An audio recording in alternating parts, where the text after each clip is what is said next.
छत्तीसगढ़ के प्रदेश अध्यक्ष देवेंद्र यादव निलंबित किए गए। एक वीडियो सीडी के सामने आने के बाद जिसमें देवेंद्र यादव चंदा मांगते हुए दिखाई दिए थे, उन पर यह कार्रवाई की गई है।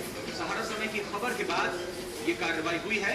एनएसयूआई के राष्ट्रीय सचिव भूषण बेचलवार ने इस बात की पुष्टि कर दी है। हम आपको बता दें कि देवेंद्र ने इस्तीफा भी दिया था, लेकिन मंजूर नहीं किया गया था।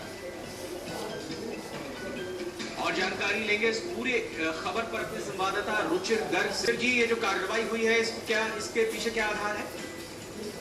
दरअसल इसमें बचाव की बहुत कोशिशें हुई, लेकिन बहुत गुंजाइश नहीं होती थी क्योंकि सारी चीजें सीडी में कैद थी। देवेंद्र यादव सीडी में चंदा मांग रहे थे, पूरी ऑडियो सीडी थी। और इसके अलावा जो वीडियो सीडी थी उसमें देवेंद्र यादव व्यक्ति खुदाई करते हुए नजर आ रहे थे अपनी पार्टी के साथ, जिस युवक के पास वो पैसे देने पहुंचे थे। तो इसमें एनएसयूआई के पास कोई गुंजाइश नहीं बचती थी कि देवेंद्र यादव को किसी तरह से बचाया जाए। हालांकि इस मामले में जांच की घोषणा की गई। जांच कमेटी रायपुर आई। जांच कमेटी ने यहाँ तमाम अपने स्तर पर जो भी बयान लेने थे, जो जांच करनी थी, वो जांच की और लौट के ये पता लगा है कि उसने अपनी रिपोर्ट दे दी है अपने संगठन को। और उस रिपोर्ट में कहीं ना कहीं ये बात एस्टैब्लिश हुई है। हालांकि इसको संगठन अभी तक बोल नहीं रहा है कि जो जांच कमेटी की रिपोर्ट थी उसमें देवेंद्र यादव साफ दोषी पाए गए हैं कि नहीं पाए गए हैं।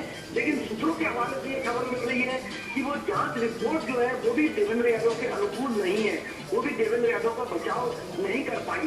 तो लिहाजा संगठन को जो सामने इस तरह से कंपल्सन थे कि देवेंद्र यादव को सस्पेंड किया जाए, क्योंकि संगठन के सामने भी ये बड़ी असुविधाजनक स्थिति हो गई थी कि उसका एक प्रदेश अध्यक्ष जो है एक सीडी में चंदा मांगते हुए हंसता है और उस पर अभी तक संगठन की ओर से कोई कार्रवाई नहीं की गई।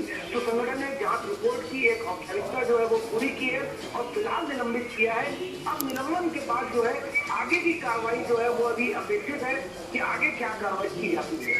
तो ये ना तो एनएसयूआई की तरफ से और ना ही जो रिपोर्ट आई है जो केंद्रीय टीम जिसने जांच की है उसकी तरफ से साफ किया जा रहा है कि आखिर ये सीडी कितनी सही थी या इसमें क्या जो बातें आरोप लगे हैं कि इसमें कुछ गलत था, कुछ ये डॉक्टर्ड ये सीडी थी, ये बात ना तो कबूल की जा रही है ना नकारी जा रही है। जी हाँ, निश्चित रूप से ये सीडी डॉक्टर थी, ये आरोप केवल देवेंद्र यादव का कहना है जो कि इसमें आरोपी है इस तरह से। लेकिन इसके अलावा संगठन ने अपनी ओर से अभी तक इस बारे में कुछ नहीं कहा है। संगठन के किसी पदाधिकारी ने अभी तक इस बारे में कुछ भी नहीं कहा है। रिपोर्ट को लेकर भी अभी तक कोई साफ बयान संगठन की ओर से नहीं आया। संगठन की ओर से एक प्रेस नोट जरूर अभी इशू किया जा रहा है और उस प्रेस नोट में केवल इतना ही दिख रहा है कि देवेंद्र यादव को निलंबित कर दिया गया है। बिल्कुल बिल्कुल। केजरीवाल उनसे बात में थी, उनसे मैंने स्पष्ट ये पूछा कि क्या आरोप सही पाए गए हैं, तो उन्होंने थोड़ी सी नानुपुर की, लेकिन ये कहा कि अभी तो हम केवल निलंबित कर रहे हैं। बिल्कुल।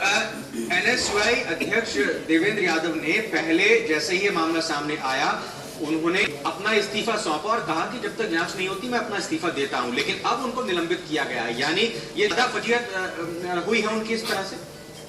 देखिए, बिल्कुल कहीं ना कहीं इसमें सीडी में कोई सच्चाई पाई गई है। जांच कमेटी ने अपनी जांच में कोई ना कोई वजनदार तथ्य पाए हैं और इसी वजह से इनको कंपेल किया गया है।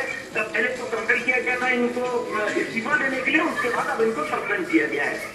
बिल्कुल। एक चीज और कि जब ये जांच कमेटी आई थी उस दौरान जो ये स्टिंग करने वाले पत्रकार थे उन्होंने कहा था कि मुझसे तो कोई जांच पड़ताल या कोई पूछताछ हुई ही नहीं है और मुझे ऐसा लग रहा है कि लीपापोती की जा रही है। देवेंद्र यादव भी दिल्ली में कांग्रेस के आला नेताओं के साथ बैठकर इस पूरे मामले को रफा दफा करने में लगे हुए हैं। तो इस पर अभी कुछ आई है जिन्होंने ये स्टिंग किया उनकी तरफ से प्रतिक्रिया नहीं आई है, लेकिन जब जांच कमेटी आई थी तो उसमें स्टिंग करने वाले को नहीं बुलाया था। स्टिंग करने वाले को कहना था कि जब तक उसको बुलाया नहीं जाएगा वो जो मोटर जो है वो अपने आप वहाँ कैसे चले जाएंगे। बात तैयार है कि अगर उसको बुलाया जाता तो जाके अपनी बात कहते वहाँ, लेकिन उनको बुलाया नहीं गया था। तो अब ये सवाल ये भी उठता है कि फिर आखिर जांच किस तरह से हुई है। तो इसका मतलब कहीं ना कहीं वो जो सीडी है उसको वजनदार पाया गया है और तभी ये कार्रवाई एनएसयूआई ने की है। बहुत बहुत धन्यवाद आपका रुचिर गर्ग इस पूरी खबर पर जानकारी देने के लिए। तो छत्तीसगढ़ एनएसयूआई के प्रदेश अध्यक्ष देवेंद्र यादव निलंबित कर दिए गए हैं एनएसयूआई की तरफ से। आधार कहा जा रहा है कि जो केंद्रीय जांच दल ने आकर उस सीडी की जांच की थी, तमाम संबंधित लोगों से इसकी बात